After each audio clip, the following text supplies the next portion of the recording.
Tehri Lok Sabha seat पर एक बार फिर बीजेपी जीत हो, इसे लेकर पार्टी कोई कसर नहीं छोड़ रही है। सीएम धामी भी बीजेपी प्रत्याशी माला राज्य लक्ष्मी शाह के लिए चुनाव प्रचार में जुटे हैं। इसी क्रम में टिहरी के लमगांव में सीएम धामी ने पदयात्रा की। पदयात्रा के बाद सीएम धामी माला राज्य लक्ष्मी शाह के समर्थन में आयोजित जनसभा में भी पहुंचे, जहां उन्होंने जनता से बीजेपी के पक्ष में वोट देने की अपील की है।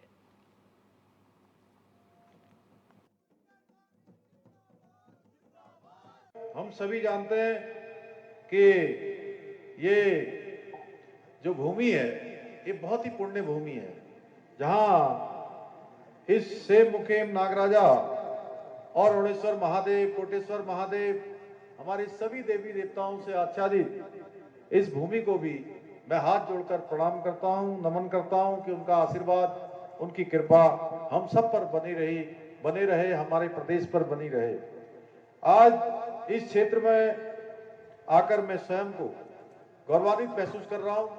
आप सबके बीच स्वयं को पाकर अत्यधिक ही ऊर्जा और उत्साह मैं स्वयं महसूस कर पा रहा हूं।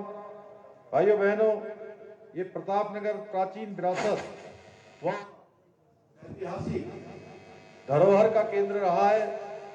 यहाँ पर आप सब जानते हैं कि इस समय हम लोकतंत्र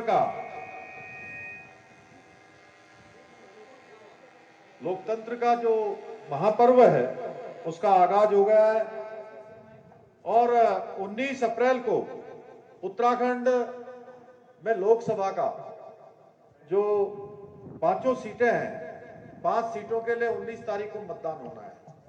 हमारे राज्य में पहले चरण में मतदान होना है और मैं आज आपके बीच में आप सबका आशीर्वाद लेने के लिए माननीय प्रधानमंत्री नरेंद्र मोदी जी को तीसरी बार देश का प्रधानमंत्री बनाने के लिए और इस क्षेत्र से माला लक्ष्मी शाह जी को सांसद के रूप में उनके लिए समर्थन वोट मांगने के लिए आपके बीच में आया हूं।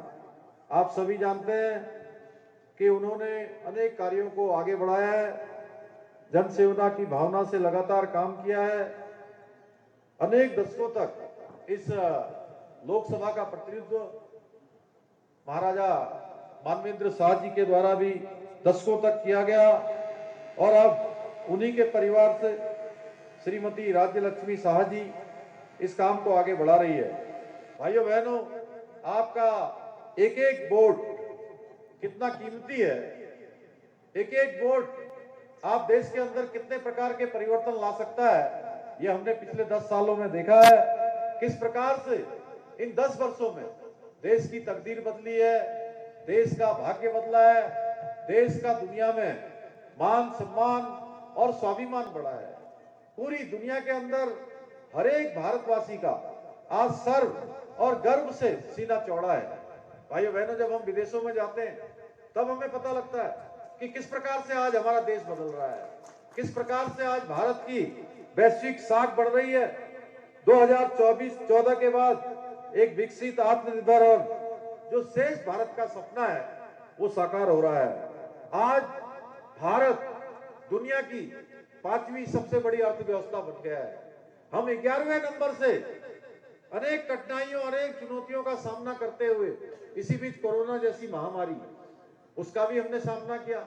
हमारे प्रधानमंत्री जी ने किस प्रकार से इस महामारी में हर एक देशवासी के लिए एक प्रधानमंत्री के रूप में और एक अभिभावक के रूप में, जैसे एक माता पिता अपने घर के बेटे बेटियों की, बच्चों की चिंता करते हैं, उस प्रकार की चिंता उन्होंने कोरोना महामारी में की। भाइयों बहनों, हर एक को निःशुल्क वैक्सीन लगाई गई।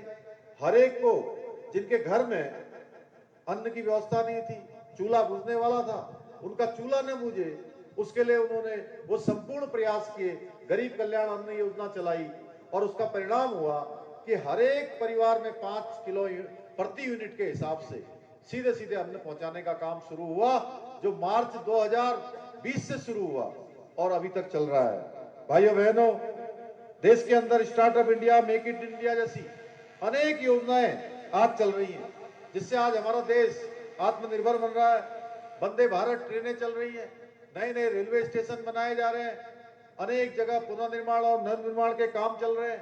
प्रत्येक दिन आज देश के अंदर 38 किलोमीटर नई सड़कों का निर्माण हो रहा है। 10 सालों में 55,000 किलोमीटर से भी ज्यादा राष्ट्रीय राजमार्गों का निर्माण किया गया है। 2014 के बाद देश के अंदर 15 नए एम्स के निर्माण की आधारशिला रखी गई है। भारत के इतिहास में पहली बार हुआ है कि पिछले 10 सालों में 74 नए हवाई अड्डे बनाए गए हैं। भाइयों बहनों, आज हमारे प्रधानमंत्री जी के नेतृत्व में भारत विश्व भर में एक अपनी अलग पहचान बना रहा है। जैसे आपने देखा होगा, हमारे यही नरेंद्र नगर में G20 का एक बड़ा सम्मेलन यहां पर आयोजित हुआ। इस प्रकार के सम्मेलन पहले भारत के कुछ ही स्थानों पर होते थे, राजधानी में हो जाते थे, बड़े बड़े शहरों में हो जाते थे। आज छोटे छोटे स्थानों पर भारत के सामर्थ्य को दुनिया के अंदर दिखाने का काम हमारे प्रधानमंत्री मोदी जी के नेतृत्व